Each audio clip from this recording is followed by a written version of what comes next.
Bye.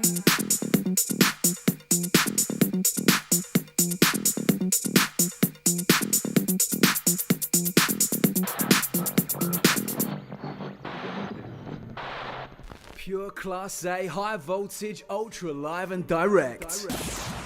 This is Bondi Radio. Very good morning to you. This is Hodgie on Bondi Radio. Trent's in the studio with us today as well, which is great to have her in. It's it's almost 7:45 in the morning. We've actually been chatting more just sitting in the studio.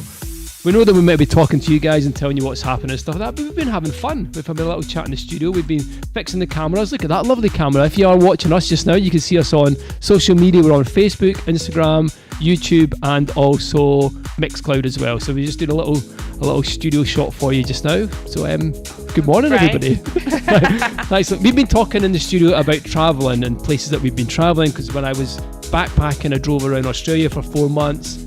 And Trent's been to lots of places as well, so we've been talking about that. We talked about a place called Cooper Pedy.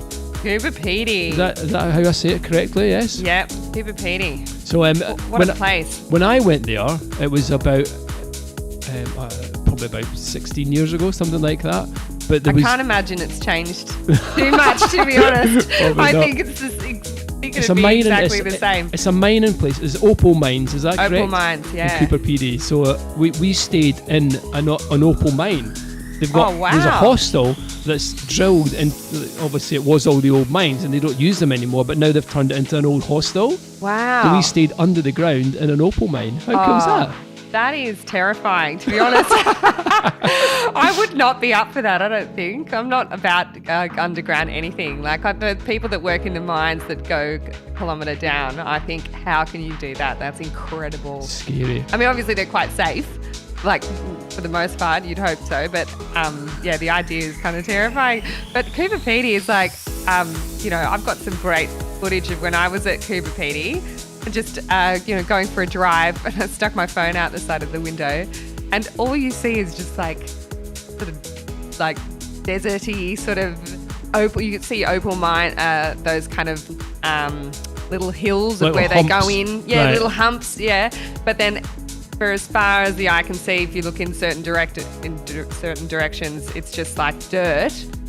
It's just not much. Red dirt and then sky. Yeah. And then you think, wow, we are really in the middle of nowhere. You probably stayed in the best hotel that was in town, though. Yeah. Oh yeah, of course. Yeah, not underground in a camping bed. Above ground, Hodgie. 5-star above ground. I was in Germany once, and we went into the salt mines in Germany, and I think it was like 200 meters below the surface or something ridiculous. You had to you go in. Proper helmet on, proper all-in-one clothes, and you go on a lift all the way down. But then when you get down there, crazily enough, there's big streets and there's lights and everything. It's like, wow. And they've got those, when you see those massive diggers, the huge ones that the wheels are twice the size of you. Yeah. Them just driving like a highway under the ground, and it's all made of salt. And it was crazy. I don't think we got any photographs. It was before the days of social media and stuff like that, But it was just a crazy place to go. That's amazing. This is, forgive my ignorance, but does salt melt or something? What does salt erode? I'm glad you asked, because I am a salt specialist. No, why don't they just start building cities out of salt? Yeah, they could. Well, I guess if it rains, it wouldn't be great, would it? I mean, what happens to salt? Yeah, it would just dissolve. Because well, then why would you want to be there? Because when it snows, you sprinkle it on the ground, don't you, to dissolve the snow? I don't know. I've never seen snow. I swear to God. You've never been skiing or anything? I've seen sleet. Right. Yeah. No, I've never seen snow. Never ever? No. That's what we need to do. We need to go down to the snow, and we need to do a show from down there, so you can come down. Can we, please? You'll be all dressed. Mitts. We'll have big. I won't know what to do with myself, I don't think. Yeah, I'd be flipping all over the place or whatever. I don't know. It fascinates me to know what the feeling of standing in, say, a foot of snow would feel like. Wow. To me, that is just the most foreign thing. We 100% need to do that, and we need to video it as well. Your first snow experience. It'd be great fun. Yeah. Be great fun. I remember back home when it was really snowy, we would walk to school and it would be up to your knee. It could be up to your knees. Wow. In snow drifts and stuff, and you'd be walking and you'd lifting your feet out and right through the snow, and you get to school and they'd say school's closed today because all the heating was frozen, so there was no heating, so everybody sent back home, and then you get the day off to sledge. That's like my Sledging. childhood dream. Yeah. I wish that happened to me during my childhood. I used to go out the back and try and break the aircon so that would happen, but I because it's different here, obviously, with the temperature. I mean, if it gets too hot, the school's closed. Yeah. What's the temperature? Well, I think it must do. I don't know what the temperature would be for that. It must be pretty hot though. I'd say above 40. I think, isn't it? Something like that. Yeah. There we go. Well, it's pretty snowy in America. All across America is going through they say, I think it's a once in a generation snow. Incredible. Fest. No, not fest.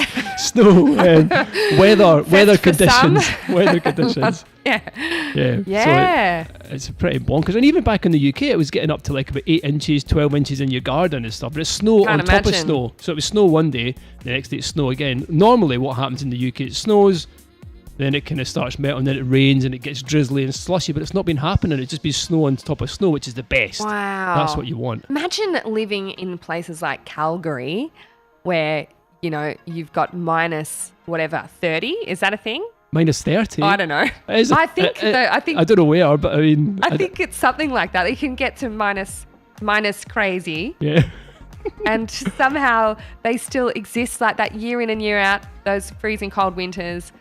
Still, live their lives, and I'm sure it's like beautiful in a lot of parts of it. But oh my gosh, like that to me, I would not know what to do with myself. Yeah, that's pretty chilly. I'm so Australian. Pretty chilly that. Yeah, I put a jacket on at about 22 degrees. Yeah, I remember the last time when I went back to the UK one time, and it was snowing, it was icy everywhere, and I had all my cold weather clothes from Sydney. I took them back with me to the UK, and I thought I'll be fine, and I put my jacket on, and the wind was just cutting right through it, because it's not built for we used to wear ski jackets to school. You used to wear a ski jacket, a proper Nevica ski jacket. Wow. But everybody would get ski jackets for school because it was that cold.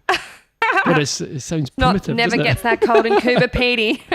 Not in Cooper Pedy, no. They'll have never seen snow, I would think. No. Imagine if you were... So I lived up in North Queensland for a while and ran a country pub. And there was a lot of people in the Burdekin up there in Home Hill and Ayr.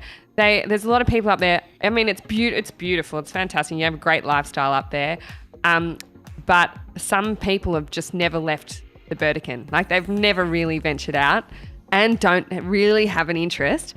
And, I reckon that would be pretty fascinating if you were that type of personality and you lived in Cooper Pedy and you never left. Like, imagine not seeing the ocean. Imagine never seeing the ocean or never seeing, I don't know, like crazy, isn't it? Fields of green and whatever. I think, wow, being raised in Cooper Pedy, that would be fascinating. And then to leave. It would be, imagine if we got like a little camper van or a minibus, and we picked up people in different places that have never been to other places, took all these people to places they'd never been before. What a great TV show idea! There we go. That'd be good, wouldn't it? But imagine their faces when they seen stuff, for the first time. Yeah. Okay, that's it. That's it. I'm in the show. Right? Yeah, of course. I'm in the show. The first time I see snow, pick a good spot. That'd be a great program, wouldn't it? Be my episode. What would we call it? I don't know. We'll work on that. We don't want to jump in with a name. Decide in the next 3 minutes what the name's going to be. Exactly. This is Bondi Radio. It's 5 to 8. Very good morning to you. Rainy day, I'm afraid, but it's going to rain all week, so take your umbrella and your wellies with you. Very good morning.